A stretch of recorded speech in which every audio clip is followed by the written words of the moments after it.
बस 5 मिनट बाद स्टार्ट करते हैं।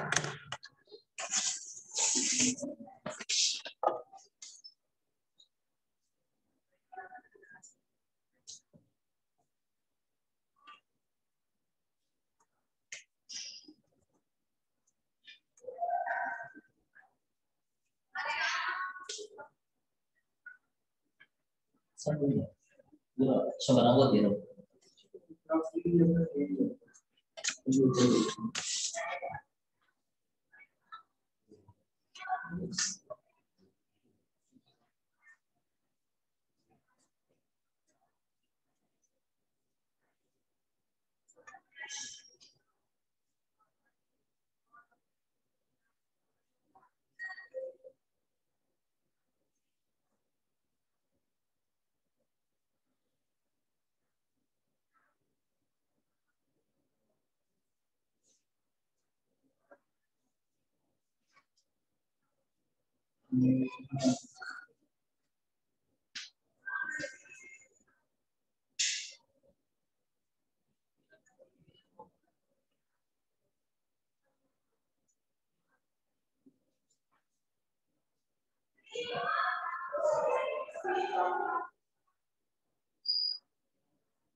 हो गया? चलो कुछ आएगा, एक आ गया बेटा, एक तो आया। Morning sir. Good morning. कौन मैं? हिमांशु? Yes sir. कहाँ है बेटा? क्या हो गया? बहुत दिनों में याद आ रही। नो सर, कल आया था, बाहर चला गया था, इसलिए नहीं अटेंड कर रहा था। कॉलेज आए थे? नहीं नहीं। नहीं, चलो ठीक है। पूरा अच्छे से पढ़ लेना, थ्योरी निकालना पड़ेगी अपन को, है ना। चलो ठीक है, स्टार्ट करते हैं। टॉपिक का नाम है अपना construction detail of single phase transformer oblique 3 phase transformer. Date हो गई आपकी 5/2/2021। Diploma 3rd sem. अब इधर देखो, गुड मॉर्निंग। यहाँ पर ट्रांसफार्मर का कंस्ट्रक्शन सिलेबस में लिखा है, तो मैं दो कंस्ट्रक्शंस बताऊंगा। एक होता है कोर टाइप और एक होता है शेल टाइप, उसके बनावट के आधार पर। दूसरा, ट्रांसफार्मर के अंदर कौन कौन से पार्ट्स होते हैं, और हमें ये कंस्ट्रक्शन वाला डायग्राम एग्जाम में बना के आना है कि ट्रांसफार्मर के कंस्ट्रक्शन में ये होता है। तो यहाँ पर ये एक बड़ा सा मैंने टैंक लिया है, टैंक के अंदर ऑयल भरा है, ठीक है। फिर इस टैंक में मैंने ट्रांसफार्मर की कोर को डाल दिया है। कोर में इधर है प्राइमरी वाइंडिंग और इधर है सेकेंडरी वाइंडिंग। यहां तक समझ आई। फिर इस ट्रांसफार्मर के ऊपर यहाँ रहता है कंजर्वेटर टैंक, इधर रहता है रिले और इधर रहता है ब्रीथर। ठीक है, कंजर्वेटर टैंक, रिले और ब्रीथर का क्या काम है वो मैं अभी बताता हूँ। यहाँ पर इधर वाले में यहाँ लिखा है LT और यहाँ लिखा है HT। LT का मतलब होता है लो टेंशन, HT का मतलब होता है हाई टेंशन। इधर वोल्टेज कम होगा, इधर वोल्टेज ज्यादा। ठीक है, यहाँ पर नीचे मैंने दो व्हील लगाए हैं। व्हील क्या करते हैं, ट्रांसफार्मर को खसकाने के लिए हम यूज करते हैं, मतलब इधर से उधर शिफ्ट करने के लिए हम ट्रांसफार्मर का यूज करते हैं। अब होता क्या है कि इसके अंदर हम ऑयल डालते हैं। ऑयल का पर्पस ये है कि ट्रांसफार्मर को ठंडा करने के लिए हम ऑयल का यूज करते हैं। मतलब कोई ट्रांसफार्मर है और अगर वो गर्म हो रहा है तो उसको ठंडा करने के लिए हम इसके अंदर क्या डालते हैं, ऑयल डालते हैं। पहला पॉइंट। फिर ये जो ऊपर हमने लिखा है कंजर्वेटर टैंक, इसका क्या काम होता है, ये क्या करता है, ऑयल लेवल को मेंटेन करता है। कैसे मेंटेन करता है समझना। यहाँ पर ट्रांसफार्मर का सेकेंडरी साइड या प्राइमरी साइड में दो तरह से प्रॉब्लम्स आती है। एक प्रॉब्लम ये आती है कि दो वायर आपस में मिल गए, कोई दो वायर आपस में मिल गए, उसको हम बोलते हैं शॉर्ट सर्किट। ठीक है, तो उस केस में ये जो वाइंडिंग होगी ये गर्म हो जाएगी, पहला केस। दूसरा केस आता है ट्रांसफार्मर ओवरलोड होने पर। ओवरलोड का मतलब एक ट्रांसफार्मर के आउटपुट से आपको 10 बल्ब जलाना है और 10 बल्ब की जगह आपने 20 बल्ब जलाए, मतलब 10 बल्ब की capacity, yes yes yes, capacity से ज्यादा, जितनी भी कैपेसिटी है उसकी, उससे ज्यादा आप उसको यूज करोगे तो वो ओवरलोड कहलाएगा। उस केस में ये ट्रांसफार्मर क्या होता है, गर्म होता है। यहां तक समझ आई बात। ये जो वाइंडिंग गर्म होती है तो वाइंडिंग अपनी हीट ऑयल को देती है और टेम्परेचर इतना ज्यादा होता है कि ये 100 डिग्री से ऊपर निकल जाता है, मतलब इस ऑयल का टेम्परेचर इतनी गर्म होती है। तो जब ऑयल का टेम्परेचर 100 डिग्री के ऊपर जाता है तो ऑयल का एक्सपांशन होगा। ऑयल का एक्सपांशन का मतलब ऊपर की ओर जाने की कोशिश करेगा। कब, जब गर्म होगा। तो यहाँ से ये जो ऑयल है ये निकलता हुआ इस टैंक में चला जाता है। फिर हमको पता चलता है कि हाँ ट्रांसफार्मर के अंदर ओवरलोड हो रहा है, गर्म हो रहा है, या ट्रांसफार्मर में फॉल्ट हो रहा है, तो हम क्या करते हैं, फिर उस फॉल्ट को दूर करते हैं, ओवरलोड को कम करते हैं। तो जब कम हो जाएगा तो ये वाइंडिंग क्या हो जाएगी, ठंडी हो जाएगी। तो जो ऑयल ऊपर गया था वही आप वापस इस टैंक में आ जाए। जैसे कि दूध उफानते हैं अपन, देखा होगा दूध उफनता है तो कहाँ जाता है, ऊपर की ओर, मंदा करते हुए चूल्हे को तो वापस अपनी जगह पे आता है। ऐसे ही ऑयल ऊपर जाता है और वापस इस जगह पर आता है। तो ये जो टैंक होता है इस टैंक को कहते हैं हम कंजर्वेटर टैंक। काम क्या होता है कंजर्वेटर टैंक का, ऑयल लेवल को मेंटेन करना, मतलब जितना टैंक को चाहिए उतना ऑयल ये कंजर्वेटर टैंक प्रोवाइड कराता है।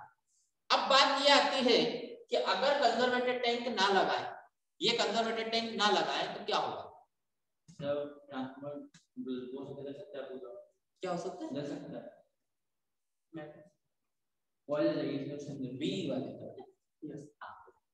क्या होगा अगर ऑयल नहीं डाला तो, नहीं बंद कर दिया इसको बंद कर दिया, पैक कर दिया, तो ओवरलोड के केस में ऑयल का एक्सपांशन होगा और एक्सपांशन होगा तो ऑयल ऊपर की ओर जाने की कोशिश करेगा और ऑयल क्या होगा, ब्लास्ट हो जाएगा, ये ट्रांसफार्मर बस्ट हो जाएगा।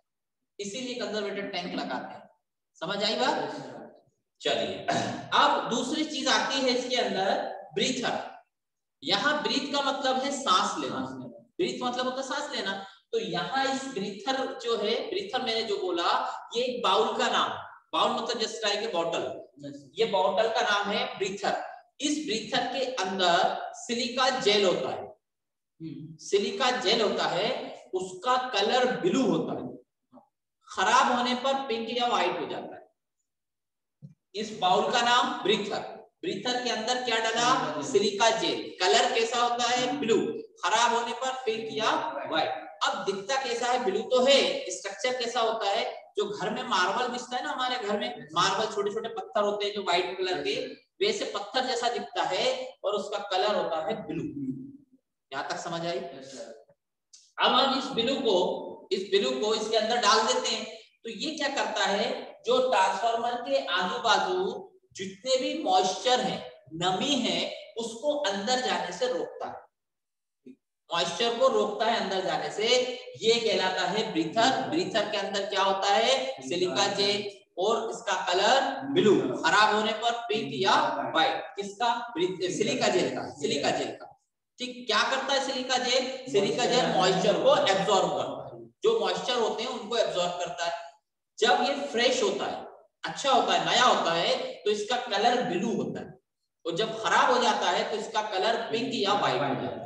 तो हम इसमें कांच रहता है, ऐसा कांच की बोतल होती है, उसमें इसको सिलिका जेल को डालते हैं, कुछ टाइम बाद इसका कलर पिंक दिखने लगेगा या व्हाइट दिखने लगेगा। इसका क्या मतलब हुआ, वो खराब हो रहा है, खराब हो रहा है। खराब हो रहा है का मतलब कैसा है, फेंकने वाला। तो उसको खोल के हम फेंक देंगे और फिर दूसरा डालेंगे।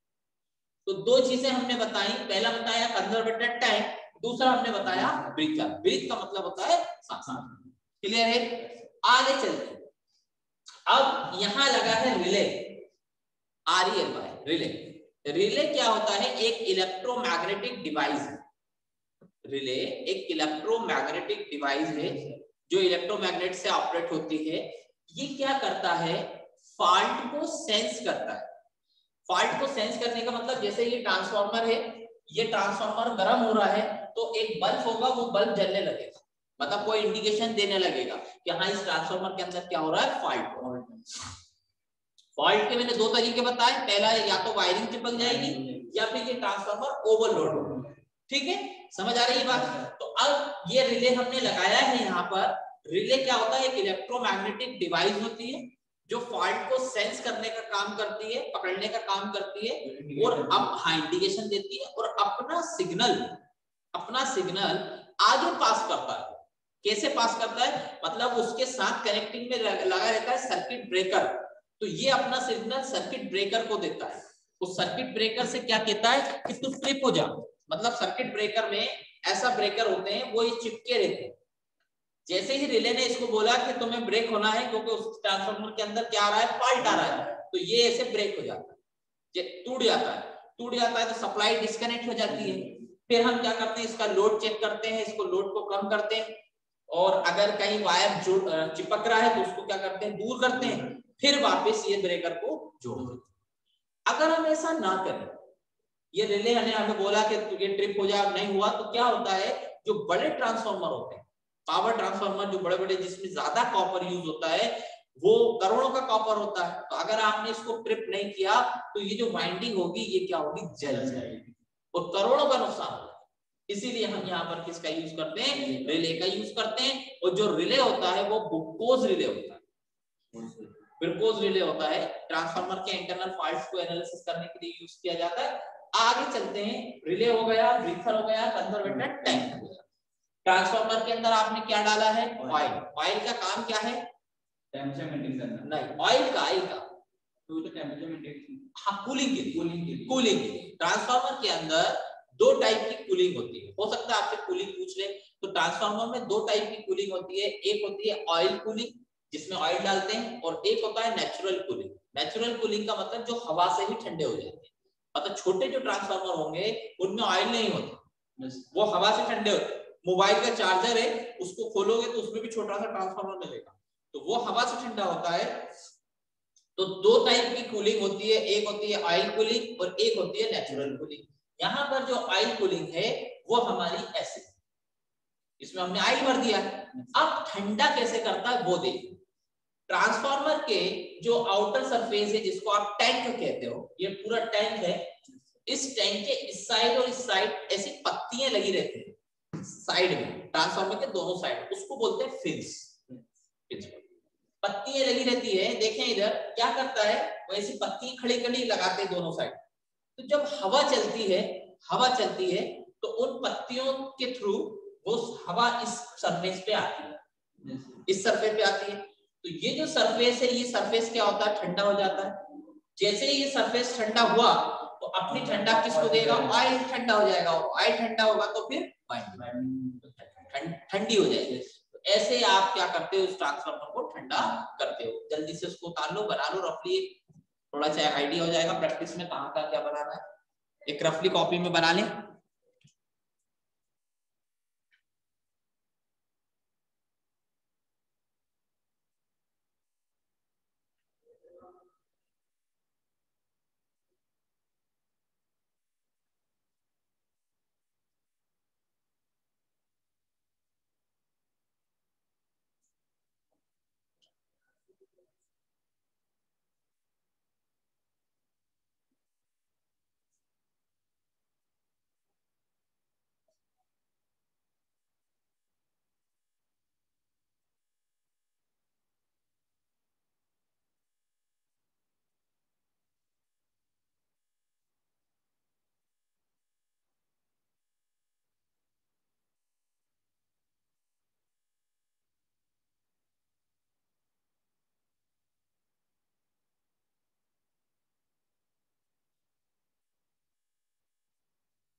हिमांशु समझ आया?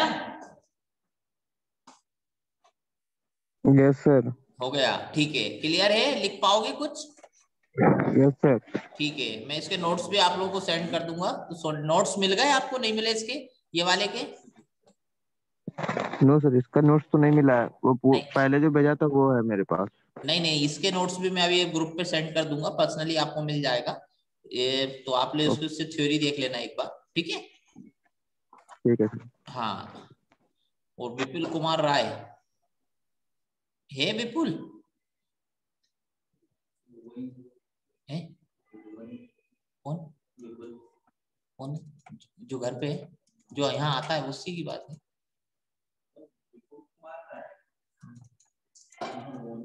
चलो ठीक है, हो गया ये था construction of single phase transformer. अभी एक कंस्ट्रक्शन में एक तो चीज ये है, दूसरा ट्रांसफार्मर के अंदर दो टाइप की बनावट होती है। ये तो पार्ट्स हो गए कि क्या क्या मटेरियल होता है। अब अगर हम बनावट की बात करें तो ट्रांसफार्मर के अंदर दो टाइप से कंस्ट्रक्शन होता है। बोर्ड पे देखें सभी लोग, यहाँ पर एक होता है कोर टाइप, तो ये भी आपको एग्जाम में बताना है।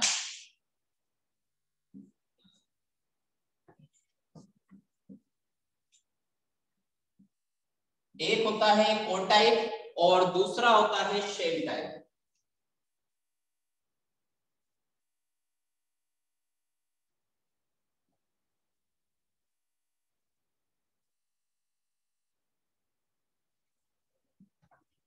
पहला है कोर टाइप, दूसरा है शेल टाइप। जो कोर टाइप होता है, ये बनावट, जो ट्रांसफार्मर की बनावट होती है, कितने टाइप से बन सकता है ट्रांसफार्मर, तो वो अपन दो टाइप से बोलते हैं। एक होता है कोर टाइप, एक होता है शेल टाइप। कोर टाइप में एक इधर वाइंडिंग होती है, एक इधर वाइंडिंग होती है, तो इसमें दोनों कोरों पे हम वाइंडिंग लपेटते हैं, उसको हम बोलते हैं कोर टाइप, ठीक। और दूसरा होता है शेल टाइप, तो ऐसे शेल टाइप। शेल टाइप में क्या होता है, ध्यान से देखना, इधर वाली कोर पूरी खाली होती है, इधर वाली कोर पूरी खाली होती है, यहाँ बीच वाली लिंब या पत्ती पे हम दोनों वाइंडिंग को लपेटते हैं, मतलब प्राइमरी को भी लपेटेंगे और सेकेंडरी को। समझ आ रही है? ऊपर वाली कौन सी? प्राइमरी, नीचे वाली कौन सी? सेकेंडरी। तो ये कहलाता है शेल टाइप, ये कहलाता है कोर टाइप। तो आप लोग क्या करना कि इसका डिफरेंस भी तैयार करके रखना, कभी कभार एग्जाम में इसका डिफरेंस भी पूछ लेता है। Difference between core type and shell type transformer लिख लो, ये कहीं से सर्च करके आप लोग डिफरेंस तैयार करके रखना। Difference between core type and shell type transformer.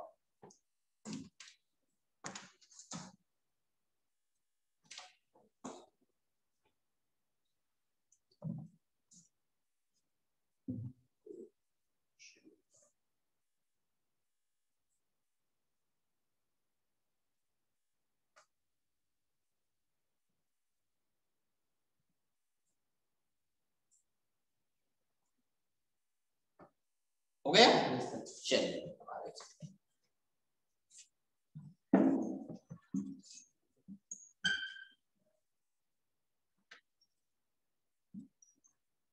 Transformer के अंदर ये टर्मिनोलॉजी यूज होती है। एक होता है V1, दूसरा होता है V2, अगला होता है I1, I2 और दूसरा होता है N2 और N1। N2 के बाद N1, ये हमको पता होना चाहिए कौन सी चीज क्या है। V2 मतलब voltage at secondary side, V1 मतलब voltage at primary side, I1 मतलब प्राइमरी साइड करंट, I2 मतलब सेकेंडरी साइड करंट, N2 मतलब number of turns eight secondary side, N1 मतलब number of turns eight primary. हमें K निकालना रहता है। K का फॉर्मूला होता है V2 by V1 बराबर होता है N2 by N1 बराबर होता है I1 upon I2। ये K हमें निकालना रहता है। इसमें आपको बोलते हैं वोल्टेज रेशो, टर्न्स रेशो और करंट रेशो। तो ये दोनों चीजें आप निकाल लो, फिर अपन आगे चलते हैं। Voltage ratio V2 by V1, turns ratio N2 by N1। तो एग्जाम में क्या करना रहता है, ये चारों को एक दूसरे के इक्वल करते हैं, V2 by V1 बराबर N2 by N1। कोई एक वोल्टेज आपको निकालने को बोलेगा, तीन चीजें दी रहेंगी, आपको मल्टीप्लाई करना है और आंसर निकालना है।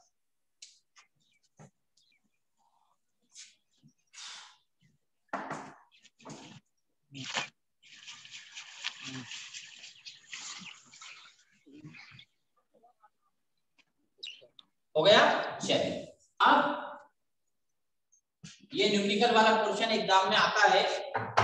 यहाँ पर ईएमएफ इक्वेशन हमें देखनी रहती है, तो ईएमएफ इक्वेशन बराबर होता है 4.44 F5 into N1। अगर आपने ये ईएमएफ V1 साइड निकाल रहे हो, V1 मतलब ईएमएफ इलेक्ट्रोमोटिव फोर्स, ईएमएफ का मतलब वोल्टेज से है। अगर आप V1 निकाल रहे हो वोल्टेज, तो यहाँ आप लिखोगे क्या N1। और अगर आपने लिखा है V2 ईएमएफ निकालना है सेकेंडरी साइड, तो क्या होगा formula 4.44 F5 into N2। Clear है यहाँ तक? इसके बाद आगे V2 बराबर ईएमएफ 4.44 F5 into N2 हो गया। यहाँ पर अगर आपको फ्लक्स डेंसिटी निकालना है B max, maximum flux density, तो फॉर्मूला होता है पाई अपॉन A। पाई क्या है? फ्लक्स। A क्या है? एरिया। एरिया किसका एरिया है? Cross section area of the core. जो कोर होती है आयरन वाली, उसका एरिया होता है A। जो फ्लक्स होता है उसकी यूनिट होती है वेबर, और एरिया की यूनिट होती है मीटर स्क्वायर। ये यूनिट है वेबर पर मीटर स्क्वायर। इसकी एक यूनिट और होती है जिसे हम कहते हैं टेस्ला। तो अगर इस क्वेश्चन में ऐसे जो पैटर्न आते हैं, इनमें आपको एक साइड का वोल्टेज निकाल के यहाँ फ्लक्स निकालना रहता है।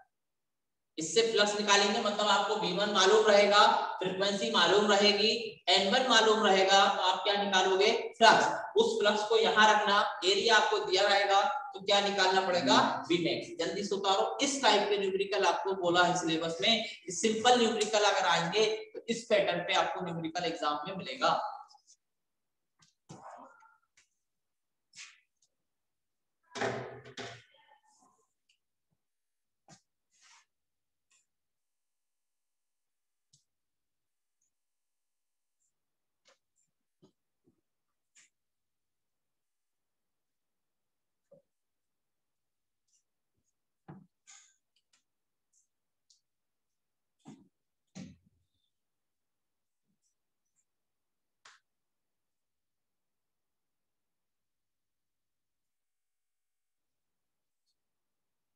क्लियर है? yes.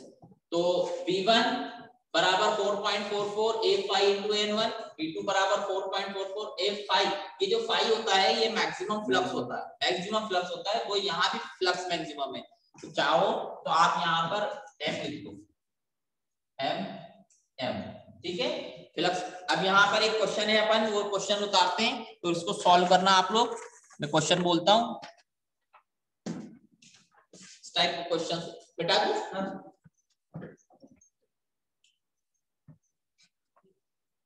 आप लोग कैलकुलेट करके आंसर बताना। कैलकुलेटर है आपके पास?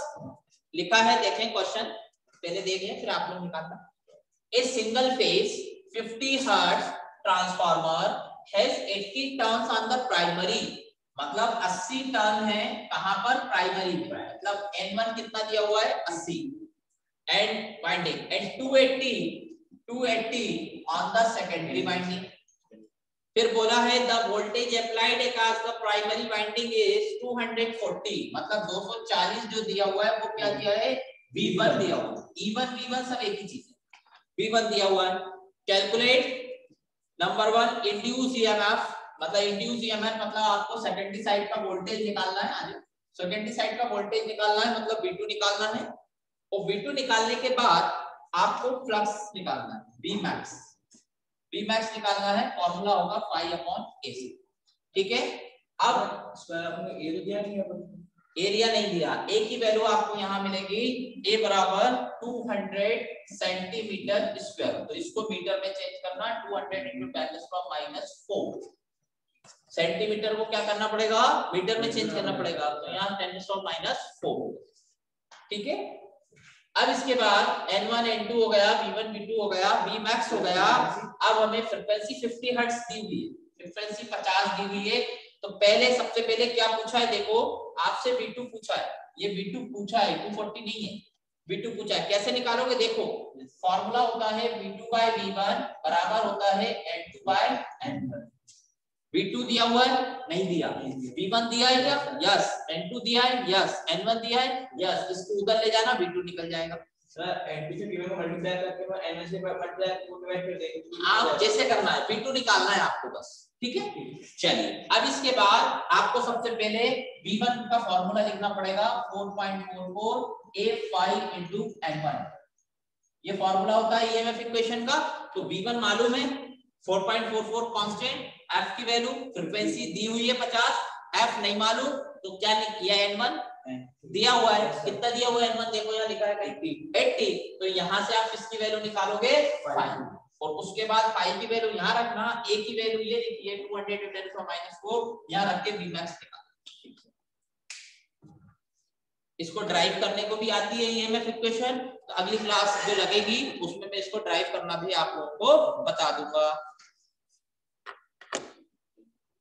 इसको कैलकुलेट करके मुझे आंसर बता दो कितना आ रहा है।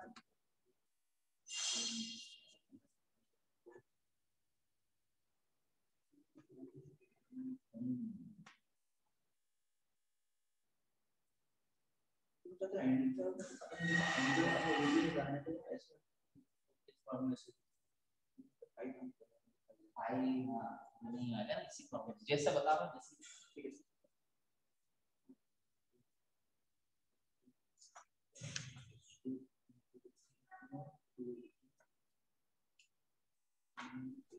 V2 840 sir. जी बेटा V2 840 नहीं, V2 840 हाँ सही है। और Vmax देखो एक बार चेक करके, इस टाइप के क्वेश्चन की प्रैक्टिस कर लेना, ये न्यूमेरिकल आते हैं जनरली, पूछा जाता है। Okay sir. हाँ निकल जाएगा कि नहीं निकलेगा? निकल जाएगा सर। समझ आ गया? समझ आ गया क्या करना है? Yes sir. ये वाली इक्वेशन से फ्लक्स निकालना और फ्लक्स इसमें रखना तो Vmax निकल जाएगा। Vmax को बोलते हैं, हाँ ठीक है, और Vmax बोलते हैं तो मैग्नेटिक फ्लक्स डेंसिटी कहलाता है।